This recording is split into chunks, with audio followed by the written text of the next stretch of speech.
Caught behind Venetian blinds, out of reach for the city lights. This ain't where I belong. Hey, look at me, man, what I've become.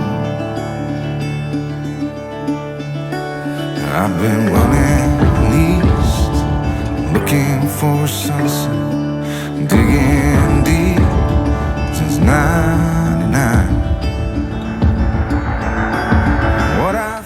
Hello, my name is Marty Hernandez, and today I'm going to show you this very gorgeous house here in Sun Valley, Antipolo City, one of the best subdivisions that you can visit here in Antipolo City because it's a very private, very nature-loving subdivision, and it's very quiet here. So this property has a lot area of 386 square meters, a floor area of 400 square meters approximately. What I really like about the house is how big the bedrooms are, and later you will know why. So right here we are at the 2-car parking space of the property. So kasyang-kasya dito dalawang Starex na malaki or SUV sedan, and we are also standing at the landscape garden of the property. And ang maganda dito is they also have included parang mga sprinklers na timered na. So if you're going to go away for a vacation or maybe to work, may mga naka-reading timers na sprinklers to take care of your garden. So alam naman natin na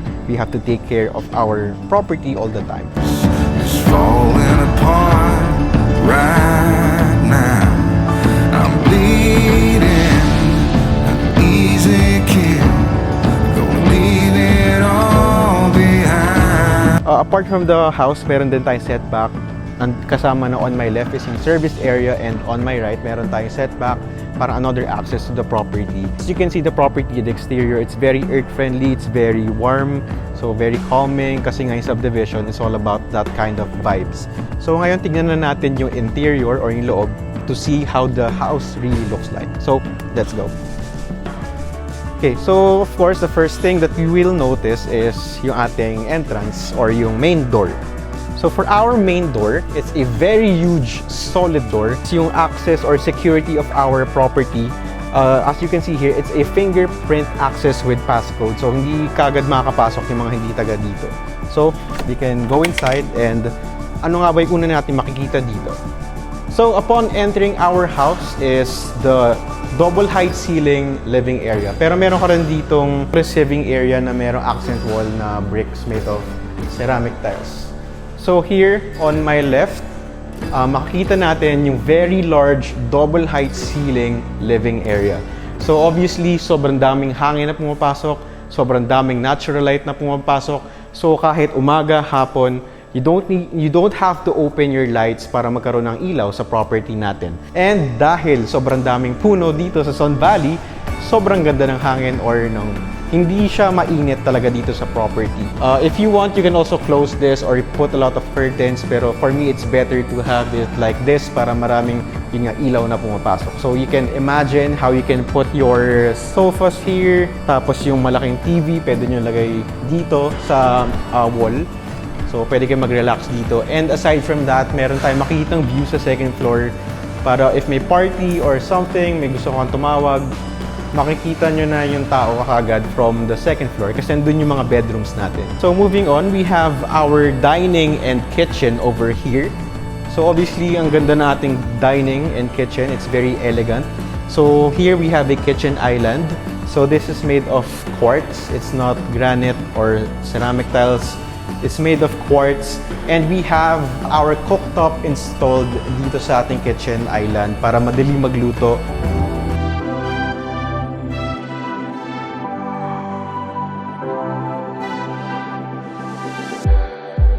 It's like we're running in circles, going around every day, getting stuck in. Aside from the kitchen island, we also have your counter spaces here para marami tayong malagay, yung mga appliances, yung food, or whatever that we have in our kitchen.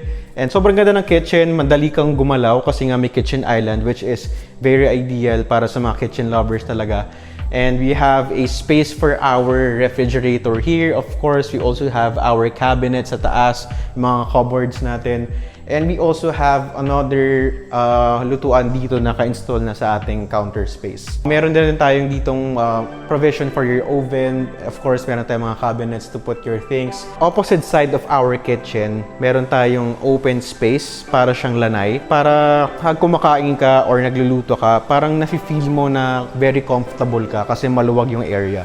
So we can obviously see in the video yung ating lanay or another entrance here.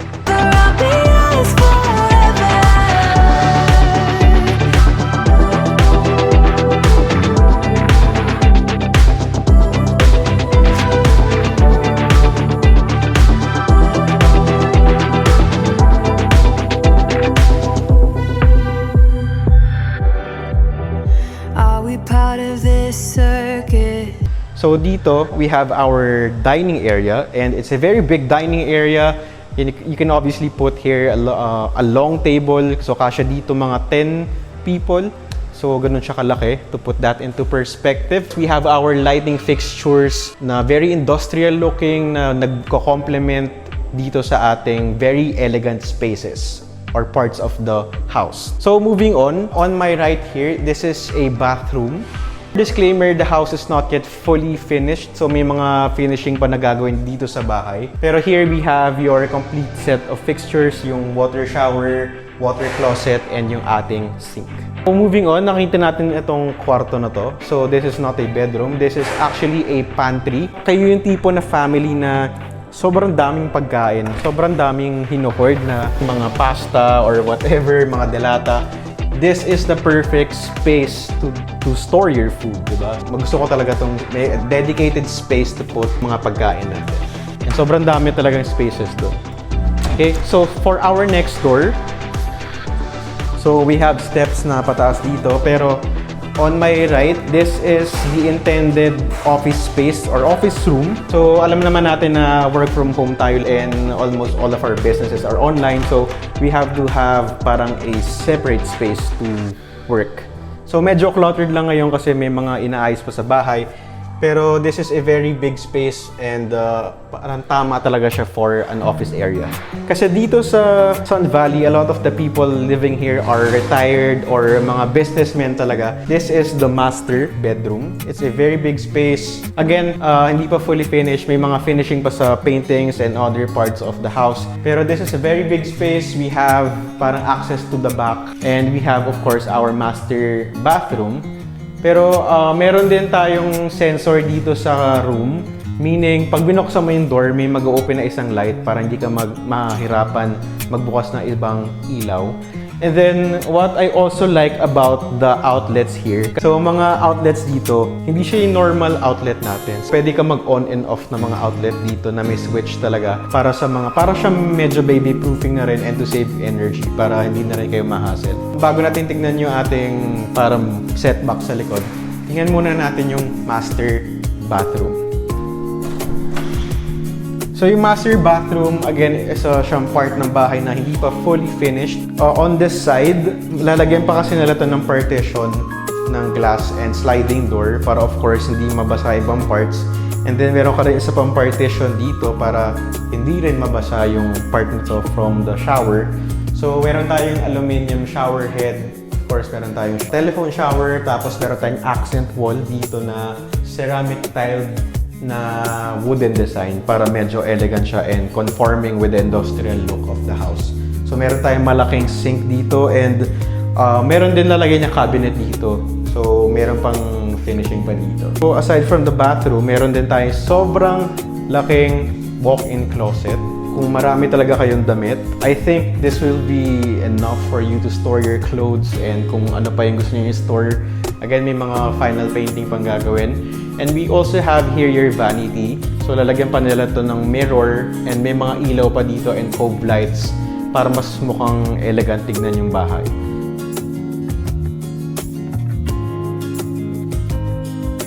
Aside from that, you can also visit yung description box sa ilalim to see the price, payment details, and details not yet discussed in this video. So ayoko munang banggitin yung prices kasi of course may tendency na umakyat or bumaba yung price kaya hindi namin sinasabi sa video.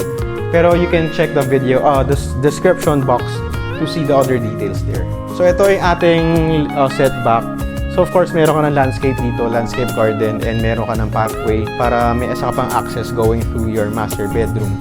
Pero I really like the subdivision. I've been selling here for a long time kasi nga sobrang private, and ang sarap mag-tripping dito kasi sobrang mahangin, ang daming puno. Yan, mahilig ako sa mga ganun. Bago tayo umakyat, merong isa pang part ng first floor na hindi pa natin na-discuss. Of course, ang hindi pa natin na-discuss is yung staircase, and meron pa tayong storage area underneath our staircase. We have actually a door here kasi yung service area niya nandito. Saan kayo magwa-washing machine and magsasampay. So this is the intended area. And makikita nyo meron tayong mga ilaw sa mga walls. So that is solar paneled. So paggabi, alam natin na walang ilaw. Madilim pag walang ilaw. Kaya meron silang solar paneled lights para mas maganda rin tignan sa gabi. As I've said before, we also have our service area, storage area dito.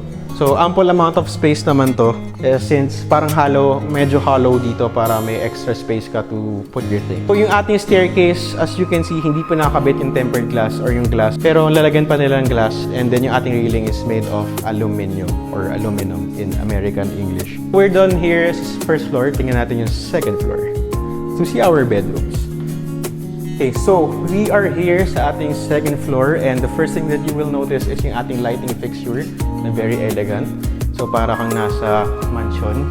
Again, for our floorings, yung ating mga tiles, they are 60 by 60 porcelain tiles. So hindi siya tinipid na materials talaga. Porcelain tiles, very good high-grade materials. So we have a lot of bedrooms here. I think na-mention ko kanina na 5 bedrooms, pero 6 bedrooms talaga lahat. I think we're gonna go from the far end papunta doon. So tingnan natin yung pinakadulo. Pero bago tayo pumunta doon, ito yung view galing kanina. So ito, makita natin dito yung double height, yung living area natin. So dahil double height siya, kitang-kita yung ating living area. And a lot of air circulation na nangyayari dahil sobrang daming spaces, sobrang daming windows dito.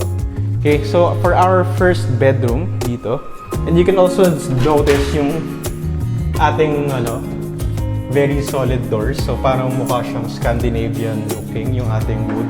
Very nice. As you can notice, for our bedrooms and actually for the other bedrooms dito sa bahay is that it's a very high ceiling bedroom. And ginawa nila yun dahil they want to have a provision for a loft style. So technically, pwede kayong tumira dito ng double the capacity.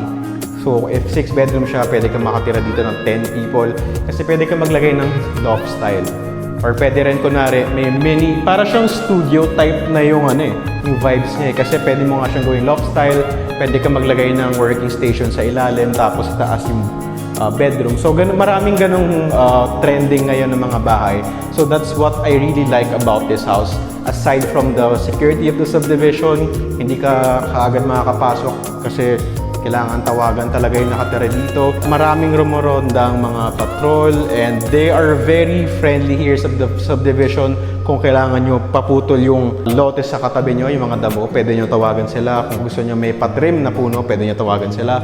Again, the very, very nature-friendly vibes of the subdivision. Okay, so moving on, we have to see, meron tayong parang bathroom dito.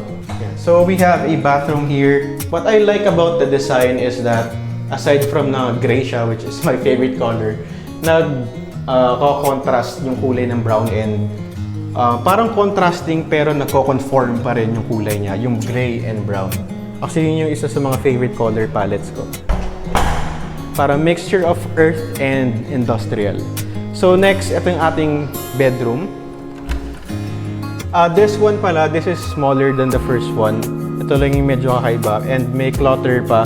Pero malaki pa rin naman siya. So that is our actually third bedroom. Kasi first one is yung ating master.